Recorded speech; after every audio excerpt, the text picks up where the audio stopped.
Little Mermaid merupakan antara mercu tanda terkenal di Copenhagen yang mengingatkan kita tentang hasil karya penulis Denmark terkenal Hans Christian Andersen. Kisah cinta abadi antara Puteri Duyung dan juga Putera Raja diabadikan di tugu ini yang dicipta oleh Edvard Eriksen. Ikuti kisah cinta abadi personaliti kita kali ini bersama saya Ultimate di dalam Sounds of Muslims.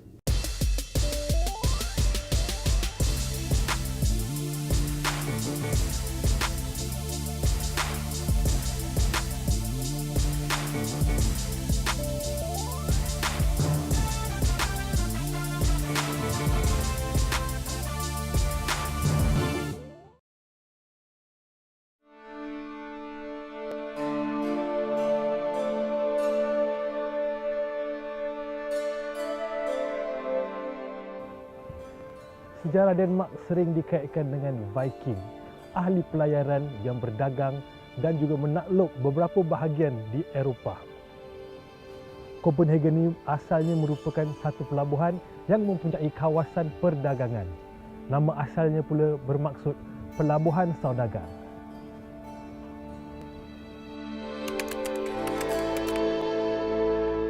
Bangunan yang berwarna-warni di kiri kanan terusan kota ini merupakan daya tarikan utama pelancong ke tempat ini.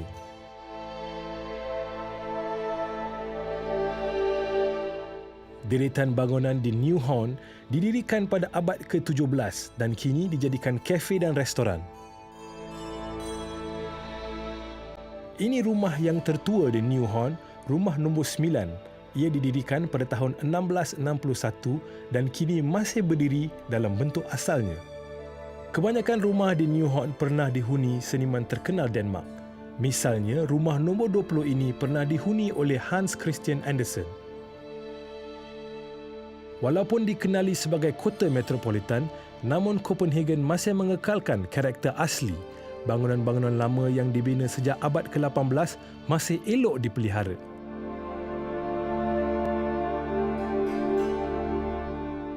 Istana-istana raja di Copenhagen begitu indah dan kukuh. Keindahan Istana Rosenborg ini membuat setiap pengunjung terpesona. Istana diraja ini antara yang paling ramai dikunjungi pelancong, menyimpan ribuan khazanah diraja.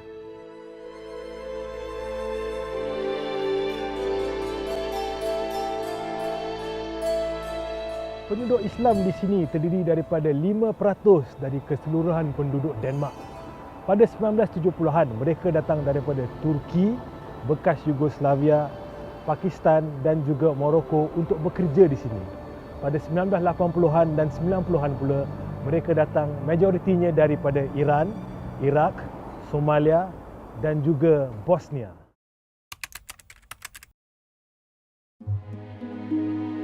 Kini, bangsa Danish yang memeluk Islam mencecah hingga 500 orang setiap tahun. Di sini, kami bertemu dengan Kasper Mathiesen atau juga dikenali sebagai Abu Adam, 39 tahun, yang dilahirkan di Denmark. Beliau mengajar bahasa Perancis dan sejarah di sebuah sekolah agama swasta di Copenhagen.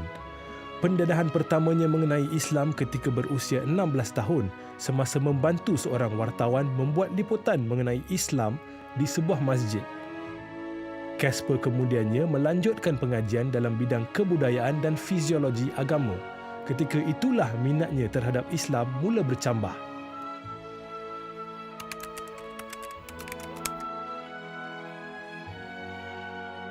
I started learning Arabic. I was reading the Quran once in just a Danish translation, and it really had a big physical impact on me. I was sweating and my heart was beating, pounding fast. So all of this was kind of like, I think Allah sending me some signs that this was a path for me. Pengalamannya yang paling menarik semasa melancong di timur Turki ketika dia masih mengkaji tentang Islam. Semasa azan, seorang lelaki yang tidak dikenali memimpinnya dan rakan masuk ke masjid untuk bersolat. I didn't understand what they said. I'd never experienced this before. The moment of putting my forehead to the ground was really like a big spiritual moment, and it was something that made complete sense. This posture and this these movements, these people standing in rank and the silence, it really made a lot of sense to me. I really, honestly, I could say from my heart that I really liked this prayer. But even after this, it took me, I think, 2-3 years before I finally became a Muslim. Ketika mengembara ke Syria mengikut rakannya sekali lagi, Kasper membaca Al-Quran, tetapi kali ini dia benar-benar menghayati ayat suci ini. I remember it was the beginning of Surah Al-Baqarah actually. So, أعوذ بالله من الشيطان الرجيم بسم الله الرحمن الرحيم ألف لام ميم ذلك الكتاب لا ريب فيه هدى للمتقين الذين يؤمنون بالغيب ويقيمون الصلاة ومما رزقناهم ينفقون. And then on from there. And what really struck me was the presence in the text of the speech of God. I mean, at that point I studied religion and I knew the Quran was theologically the speech of Allah, but I'd never read it. And when I found this voice speaking directly to me and saying that if you want spiritual enlightenment, if you want to really understand the purpose of your life, then this is the path you have to follow. Istana-istana dan bangunan seni bina barok Renaissance masih lagi teguh bertahan hingga ke hari ini walaupun melalui peredaran masa. Sejauh manakah pula umat Islam berketurunan Danish berjaya bertahan dan mengekalkan jati diri mereka?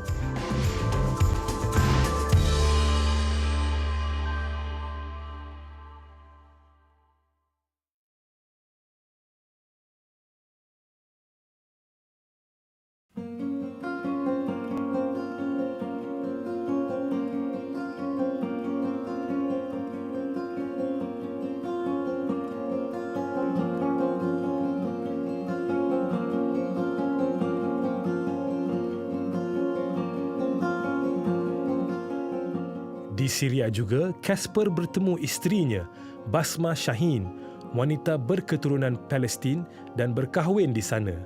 Kini mereka mempunyai 4 anak lelaki, Adam, Emanur, Ilyas dan Noah.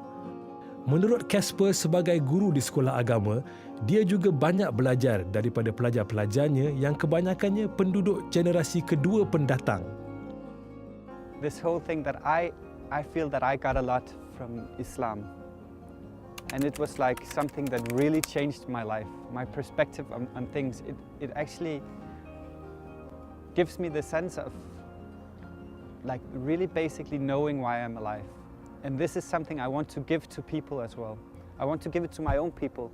I mean, I'm still from this Viking culture that goes all the way back to this castle and all this, but this culture, although it's long and although it's old and ancient, it never discovered Islam. And this point in history is such an amazing point actually, where Islam enters Europe, not just as an army or as an invading culture, but as real people settling, living, building mosques, having their halal shops, wearing Islamic clothes.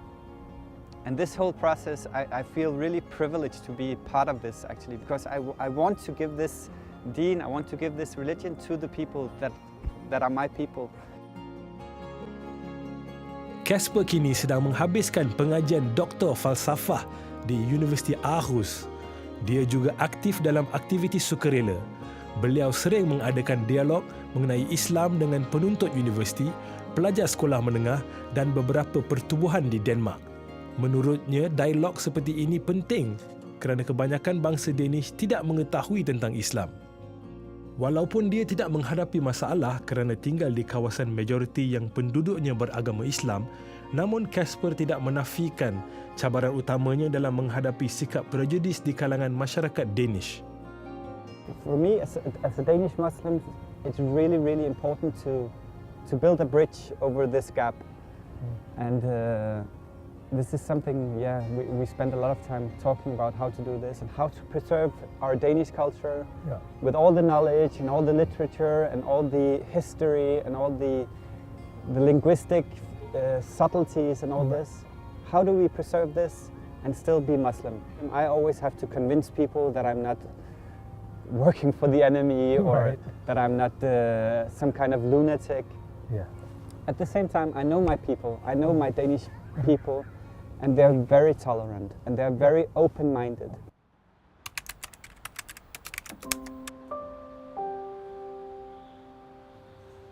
Menurut Kasper lagi, di Denmark tiada larangan untuk membina masjid.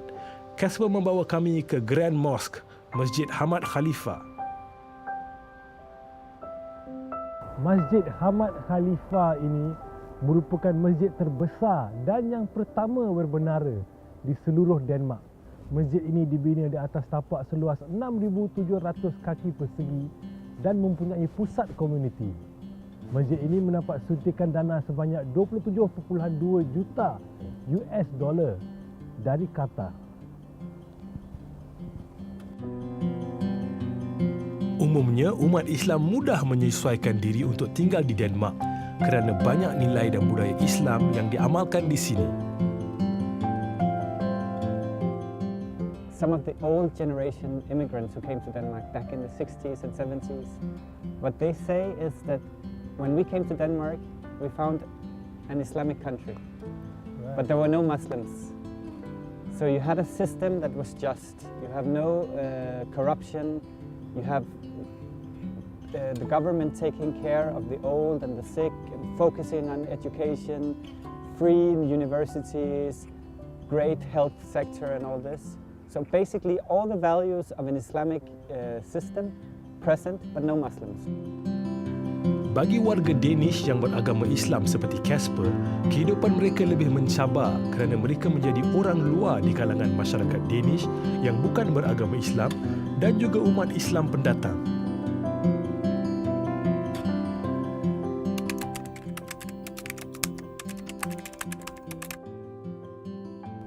What I hope for them is that they really feel at home here. They feel at home as Muslims and they feel at home as Danes. This is my hope for them. So I hope that things will stabilize in the future. Yeah. That being Muslim and being Danish is something more natural. It's something less conflictual. So that they can grow up being just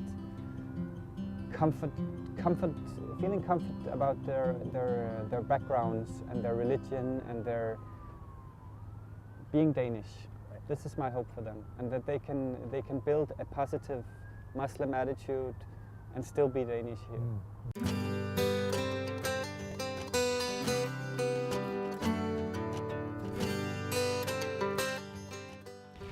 Cinta merupakan anugerah daripada Allah Subhanahu Wa Taala. Dengan cintalah kita sanggup lakukan apa sahaja untuk memiliki cinta itu. Dan dengan cinta jugalah kita sanggup berkorban apa sahaja walaupun harta dan nyawa. Hanya dengan cinta inilah menunjukkan tanda kasih sayang kita kepada Khalik ataupun makhluk. Cinta yang paling agung dan abadi ialah cinta kepada Allah Subhanahu Wa Taala. Bagaimanakah kita menunjukkan cinta kita kepada Allah Subhanahu Wa Taala? Cinta kepada Allah Subhanahu Wa Taala bukanlah semata-mata hanya dengan kata-kata, bukan hanya kita sekadar mengatakan saya cintakan Allah, aku cintakan Allah, aku sayangkan Allah, tetapi tidak cukup daripada itu kita menuruti segala perintahnya dan kita meninggalkan segala larangannya. Cinta kita kepada Allah itu kita mesti menunjukkan dengan beribadah kepada Allah Subhanahu Wa Taala, yakni kita tunduk patuh kepadanya dan kita mengabdikan diri kepadanya.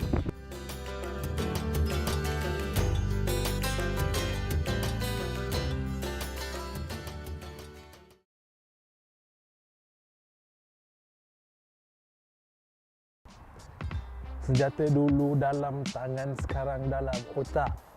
Paling tajam tak perlu hunus keluar tengkorak. Catur congak cukup sebelum langkah diorak. Tanpa rancangan rapi dah tentu kemenangan rosak. Rapat-rapatkan saf dan buka kuda-kuda. Bila bersatu tunggu lihat siapa berani cuba. Yang akan datang menaruh pada yang semasa. Bangkitlah Muslim Eropah. Muslim Eropah.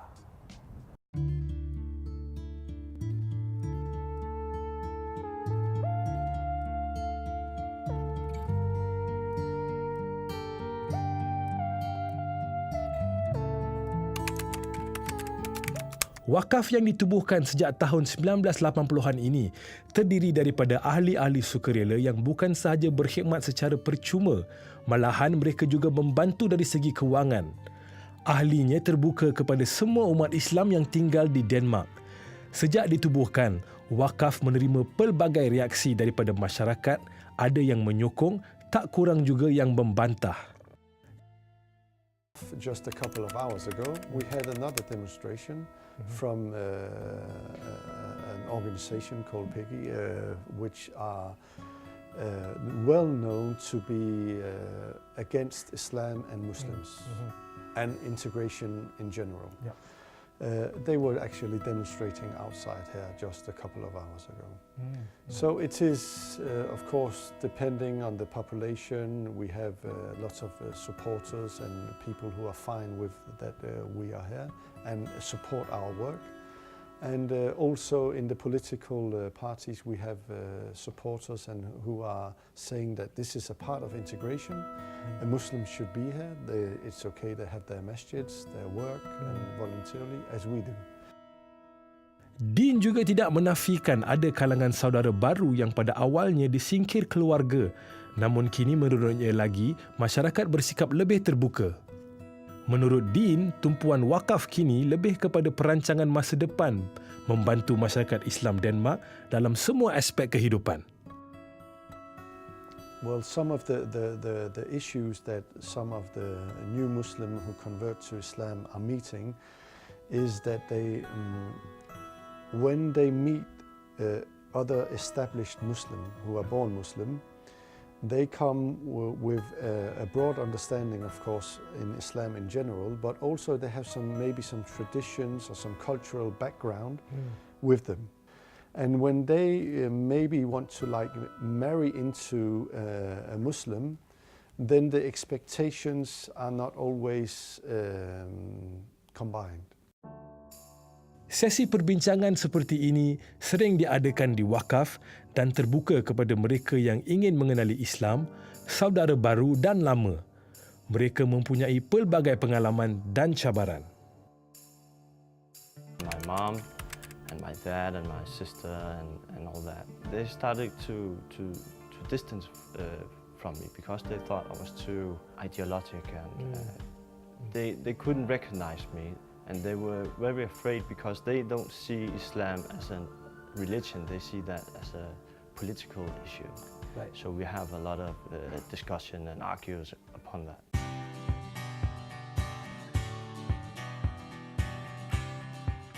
One of the things that attracted me a lot about Islam is the way, Islam, how do I say, it promotes, family values. That as a husband you have a role, as a father, as a mother, as as a child, and things that weren't very defined, here in Western society.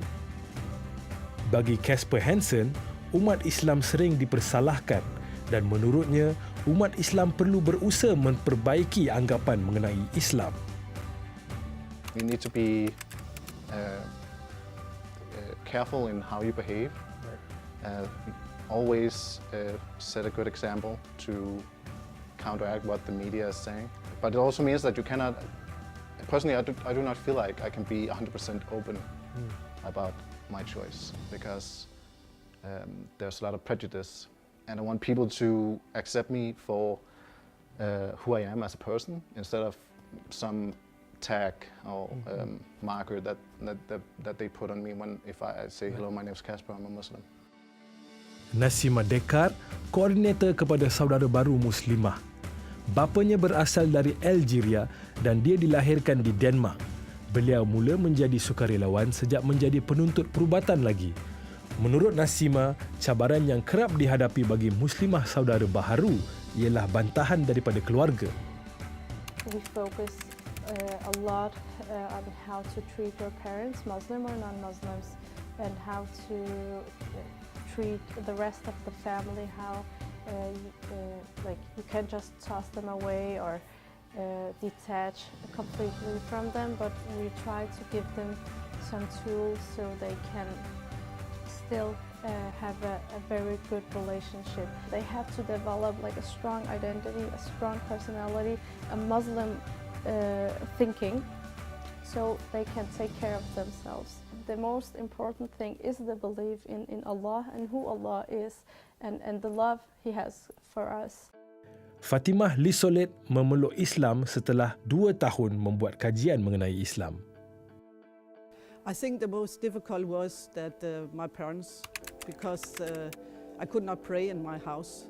I must always went outside. The hijab was also a little bit difficult. I started in the winter because so is cold, you know, so I could put some on my face, my head. So it started like that, and my mother didn't understand me quite right. She said, "Stupid this one, why you do like that?" Fatimah memeluk Islam 23 tahun lalu. Kini hubungannya dengan keluarga terus akrab. Berbeza dengan Mila Starub yang baru berusia 20 tahun, ibunya tidak menghalang keputusannya memeluk Islam. Yeah, I was so excited about it. I had practiced actually my shahad. I practiced the whole way. So, yeah, that was beautiful, you know. And we was actually just sitting right here in this room and talking about Islam and what I had, any questions, my feelings about it. And then I took my shahada, and my mom, she was just right next to me. I think it's the relation between Muslims. You don't have like, she's not my friend, she's my sister, and that's just so much bigger because you just do everything for each other but for Allah. Antonia Bresciani, berdarah kacukan Itali dan Danish ini memeluk Islam 3 tahun lalu. Beliau tidak menghadapi masalah dengan keluarganya. Keluarganya pada mulanya beranggapan Antonia hanya ingin mencuba sesuatu yang baharu. Dia tertarik kepada Islam kerana rakannya. What it catches me about my friend, it was like if I'm doing something good, I'm doing it to everyone, not only Muslims, to everyone, even if they are bad or if they are good. And you can see how someone is when he or she is doing good. It's like you see their example and you see their character. So I think the best thing, like the very much important thing to be a Muslim is to have a good character. Semangat dan kesungguhan umat Islam Danish mendalami Islam serta berdakwah demi memperbaiki persepsi negatif masyarakat setempat amat mengagumkan. Mereka merasa amat bertuah menjadi sebahagian daripada sejarah Islam yang semakin berkembang di Denmark. Izinkan aku pergi berlari keliling dunia 2-3 kali. Jauh di mata, dekat di hati, bila tiba masa aku kembali. Sampai di sini dulu Sounds of Muslim di Copenhagen, Denmark. Jika anda mahu menonton episod ini atau episod-episod lain, sila layari tonton.com.my. Jutaan terima kasih kepada Izzy Kembara dan juga Izzy Korban kerana menaja perjalanan kami sepanjang-panjang kami berada di Copenhagen, Denmark ini. Akhir sekali, mari kita renungkan bersama. Cintai diri sendiri, nescaya akan mendapat rahmat dan cinta darinya. Assalamualaikum warahmatullahi taala wabarakatuh dari saya Ultimate dan Sounds of Muslim Copenhagen, Denmark. Rezeki kita tak ke mana, berwawancara untuk dijadikan rencana. Diiringi 2 orang juru kamera, tempat baru kita bersama rendah selamba. Mama doakan perjalanan, kerjaya berjaya tiap kali kau tanda tangan. Doakan aku bawa balik banyak buah tangan, doakan aku tak pegang buah-buah larangan. Izinkan aku pergi berlari keliling dunia 2-3 kali. Jauh di mata, dekat di hati, bila tiba masa aku kembali. Aku berikrar, aku berjanji, bila tiba masa aku kembali.